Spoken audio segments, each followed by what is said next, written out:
जय माता दी।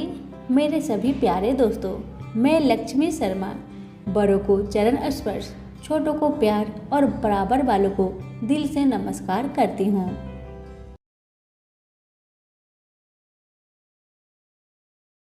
आज की वीडियो में आप सभी सुनेंगे बुधवार को सुनी जाने वाली भगवान गणेश की कथा। कथा को पूरा सुनिए। अगर अच्छी लगे तो दूसरों को भी शेयर कीजिए। प्रेम से बोलिए गणेश महाराज की जय हो। एक गांव में एक गरीब बूढ़ी माई रहती थी। बूढ़ी माई गणेश भगवान की बहुत बड़ी भक्त थी। इसी कारण से बेचारी हर रोज मिट्टी की गणेश जी की मूर्ति बनाती और उसी को पूजा करती थी। लेकिन हर रोज मिट्टी के गणेश जी गल जाया करते थे। बेचारी इसी से बहुत परेशान थी। बेचारी रोज गणेश जी की मूर्ति मिट्टी से बनाती, रोज पूजा करती और दूसरे दिन गणेश जी गल जाया करते थे। बूढ़ी माई बहुत परेशान थी और मन में सोचती रही क्या किया जाए कि गणेश जी मेरे गले नहीं। एक दिन बूढ़ी माई एक रास्ते से जा रही थी। पास में ही एक सेठ जी अपने मकान बना रहे थे। बूढ़ी माई ने सोचा क्यों नहीं इस कारीगर से ही मैं पत्थर की गणेश जी बना लूं जो कभी गलेगी ही नहीं। बूढ़ी माई ने बड़ी उम्मीद के साथ उस कारीगर से कहा, भैया मेरे लिए गणेश जी का मूर्ति बना दोगे? अब कारीगर बोला, ए बुढ़िया, मैं जब तक तेरे लिए पत्थर की गणेश जी बनाऊंगा तब तक तो मेरा ये मकान ही बन जाएगा। इतना कहकर कारीगर ने बूढ़ी माई को वहां से भगा दिया और कहा, जाओ कोई और से कहो। बूढ़ी माई बहुत दुखी हुई। दुखी मन से वह कारीगर से बोली, भगवान करे तुम्हारी दीवार टेढ़ी हो जाए। इतना कहते ही वह दीवार टेढ़ी हो गई। बेचारा कारीगर बहुत परेशान हो गया। वो जितनी बार दीवार को सीधी बनाता उतनी बार ही दीवार टेढ़ी हो जाती। दीवार सीधी करते करते शाम हो गया मगर दीवार सीधी नहीं बनी। अब शाम को जब सेठ आया तो उस कारीगर ने अपनी सारी कहानी उस सेठ को सुना दिया कि एक बूढ़ी आई थी। वो कह रही थी कि मेरे लिए पत्थर का गणेश जी बना दो। हमने नहीं बनाया तो उसने कहा तुम्हारी दीवार टेढ़ी हो जाए। तब से दीवार सीधी ही नहीं बन रही है। मैं बनाते बनाते थक गया हूँ। तब सेठ जी ने कारीगर से कहा, जाओ तुम उस बुढ़िया को बुला कर लाओ। तब कारीगर ने बूढ़ी माई को आदर सहित बुला कर लाया। तब सेठ जी ने कहा, बूढ़ी माई, मैं तेरे लिए सोने का गणेश बना दूंगा, तुम हमारी दीवार को सीधी कर दो। तब बुढ़िया माई ने गणेश जी से प्रार्थना की, हे गणेश जी महाराज, इस सेठ की दीवार को सीधी कर दे। बूढ़ी माई के प्रार्थना से वह दीवार सीधी हो गई और सेठ जी ने खुशी मन से बूढ़ी माई को सोने की गणेश जी बनवा कर दिया। हे गणेश जी महाराज, जैसे आपने सेठ जी पर कृपा करी वैसे सब पर करना। तो सभी मिलकर बोले गणेश जी महाराज की जय हो। कथा। एक गांव में एक बहुत ही साधारण आदमी रहता था। उसे गणेश जी पर बहुत विश्वास था। जब कोई व्यक्ति उसे हालचाल पूछता तो वह कहता, गणेश जी जाने। उस गांव में गणेश जी का एक छोटा सा मंदिर था। उन्हें उन पर पूरा विश्वास था। वह आदमी के 2 पुत्र और एक पुत्री थी। जब पुत्री की शादी किया तो उस साधारण आदमी ने साहूकार से कुछ कर्जा लिया। इसी तरह से समय बीतने लगा। कुछ समय बाद बेटा ने अपने पिता से कहा, पिताजी ये पैसा लीजिए और ये पैसा लेकर साहूकार को दे दीजिए ताकि आपको कर्ज से मुक्ति मिले। उस आदमी ने जाकर साहूकार से कहा, यह लीजिए साहूकार जी आपका पैसा जो आपने मेरी बिटिया की शादी में दी थी। लीजिए अपना पैसा ब्याज सहित और मुझे कर्ज से मुक्त करा दीजिए। साहूकार ने एक पेज पर लिख दिया था कि आपका पूरा कर्जा ब्याज सहित प्राप्त हुआ है, आप कर्जा से मुक्त हो गए हैं। साहूकार ने उस आदमी से पूछा, इस पर क्या लिखा हुआ है? उस आदमी ने कहा, मैं तो अनपढ़ हूँ, जो लिखा है वह गणेश जी जाने, मुझे नहीं पता। साहूकार समझ गया कि व्यक्ति बहुत सीधा है। उनके मन में लोभ आ गया। साहूकार ने उस आदमी को कहा, अंदर जाकर एक गिलास पानी लेकर आओ। इसी बीच में साहूकार ने उस पर्ची को हटाकर एक पर्ची लिख दिया कि अभी मेरा कर्जा बाकी है। अंदर से व्यक्ति आया और पर्ची लेकर चला गया। कुछ दिन बाद साहूकार पैसा मांगने पहुंच गया। तब उस आदमी ने कहा कि यह बात गलत है, मैंने आपको पैसा दे दिया था। मामला कोर्ट में चला गया। तब उस व्यक्ति को बुलाया गया। उस व्यक्ति ने जज साहब से अपनी सारी कहानी सुनाई कि उसने कैसे साहूकार को पैसा लौटाया था, लेकिन उस व्यक्ति के पास कोई सबूत नहीं था। वह सिर्फ एक ही बात कह रहा था कि मेरे गणेश जी जाने, मेरे गणेश जी जाने। अब जज साहब ने उस व्यक्ति से पूछा, क्या तुम्हारा कोई गवाह है जिसने तुम्हें साहूकार को पैसे देते वक्त देखा था? तब उस व्यक्ति ने कहा, हाँ, मेरे गणेश जी है, मेरे भगवान जी है, मुझे पैसे देते हुए साहूकार को देखा था। जज साहब ने कहा, ठीक है, तो गणेश को बुलाया जाए। पुलिस वालों ने उस व्यक्ति के गांव में जाकर लोगों से पूछा कि गणेश जी नाम का कोई व्यक्ति इस गांव में रहता है, उसे कल कोर्ट में आना पड़ेगा।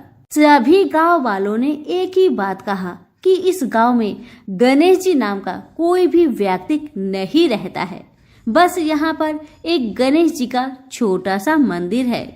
अब भगवान कैसे कोर्ट में पेश होंगे? अब अगले दिन अदालत की कार्रवाई शुरू हुई। जज साहब के बगल में खड़ा व्यक्ति ने जोर जोर से बोला, गणेश हाजिर हो, गणेश हाजिर हो। उसी वक्त एक बूढ़ा व्यक्ति सिर पर तिलक लगाए, चंदन का माला पहने हुए कोर्ट में आ गया। उस व्यक्ति ने कटघरे में खड़ा होकर बोला, सर, मैं गणेश हूँ, बताइए क्या बात है? जज साहब ने गणेश से पूछा, क्या आप इस व्यक्ति को साहूकार को पैसे देते हुए देखा था? तब गणेश जी ने बोला, हाँ जज साहब, मेरे ही सामने इस व्यक्ति ने साहूकार को पूरे पैसे ब्याज समेत दे दिया था। आप साहूकार को यहाँ पर रोकिए और किसी व्यक्ति को साहूकार के घर भेजिए। साहूकार के घर में अलमारी नंबर 3 में एक फाइल है। उस फाइल के 22वें पेज पर वही पर्ची रखा हुआ है जिसमें लिखा है कि यह व्यक्ति ने ब्याज समेत पैसा दे दिया था। बूढ़ा व्यक्ति इतना कहकर वहां से चला गया। कुछ देर बाद सिपाही वापस आया और जज साहब को एक पर्ची दी। यह पर्ची जिसमें लिखा हुआ था कि पूरा पैसा ब्याज समेत मिल गया। जज साहब ने कहा, गणेश कहाँ गया? उनको बुलाया जाए। अब तो गणेश जी कहीं दिखाई नहीं दिए। अगले दिन जज साहब उस व्यक्ति के गांव में गया। पूरे गांव की छानबीन कर ली, पर कहीं भी वह वृद्ध आदमी इस गांव में नहीं मिला। जज साहब को समझने में देर नहीं लगी कि वह वास्तव में गणेश भगवान ही थे। जज साहब उसी वक्त अपने पद से इस्तीफा दे दिए।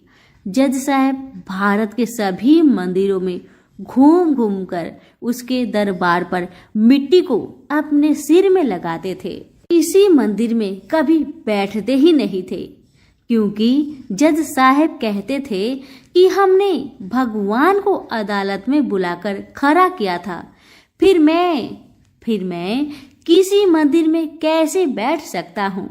इस तरह जज साहब काफी बदल गए और गणेश जी की बहुत बड़ा भक्त बन गए। तो सभी प्रेम से बोलिए गणेश भगवान की जय हो। हे गणेश जी महाराज, जैसे आपने उस व्यक्ति का साथ दिया, वैसे ही मेरी इस कहानी को सुनने वाले पर, कहने वाले पर, पुकारे भरने वाले पर, सभी के परिवार पर अपनी कृपा बनाए रखना। तो फिर से बोले गणेश जी महाराज की जय। बहुत समय पहले की बात है।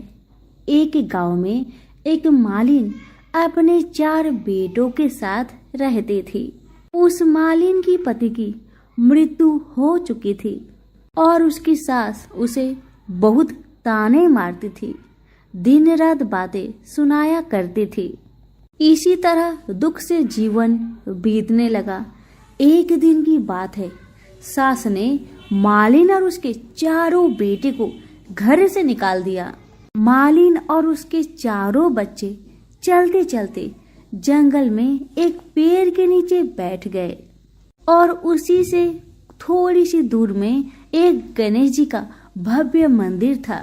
लोग वहां भगवान के दर्शन के लिए आते, पूजा पाठ करते, प्रसाद चढ़ाते और लोगों को बांटते थे और मालिन और उसके बच्चे को प्रसाद दे जाते थे और उसी प्रसाद को खाकर मालिन और उसका बच्चे का गुजारा चल जाता था।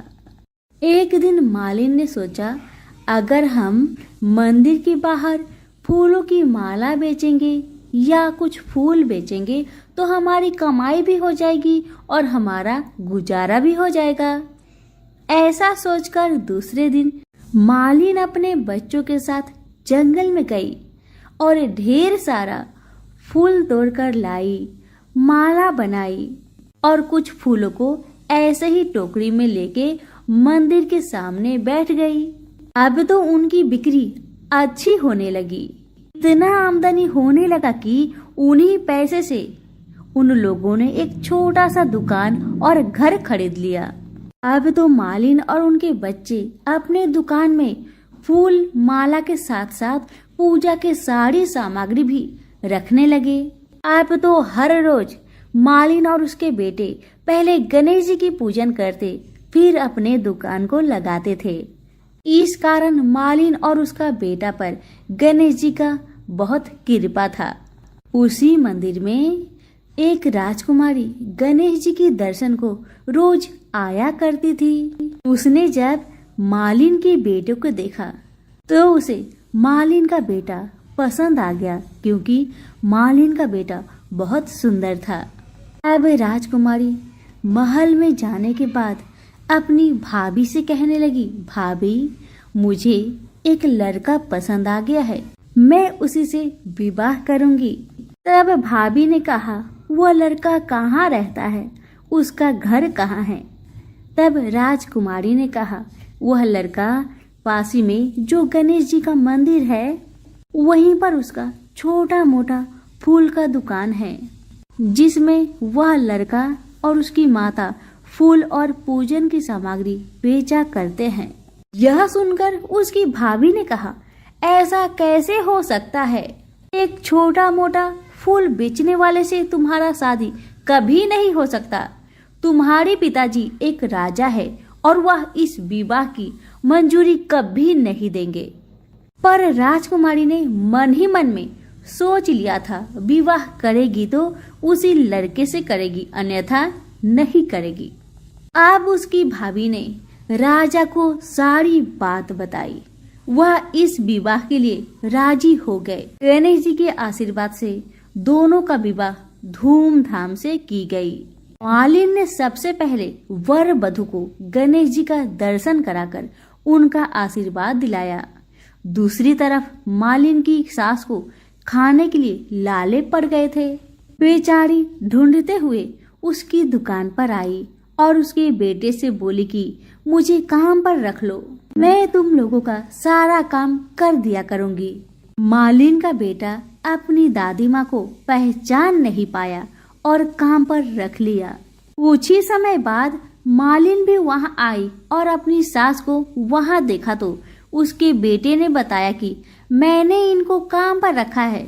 मालिन बोली, सासू जी, यह आपका पोता है और ये दुकान आपकी ही है। आप तो पोते को आशीर्वाद दो और सुख भोगो। अब सासू माँ ने अपने बहू बेटे से माफी मांगी। अब सब सुखपूर्वक रहने लगे। सभी प्रेम से बोले गणेश भगवान की जय।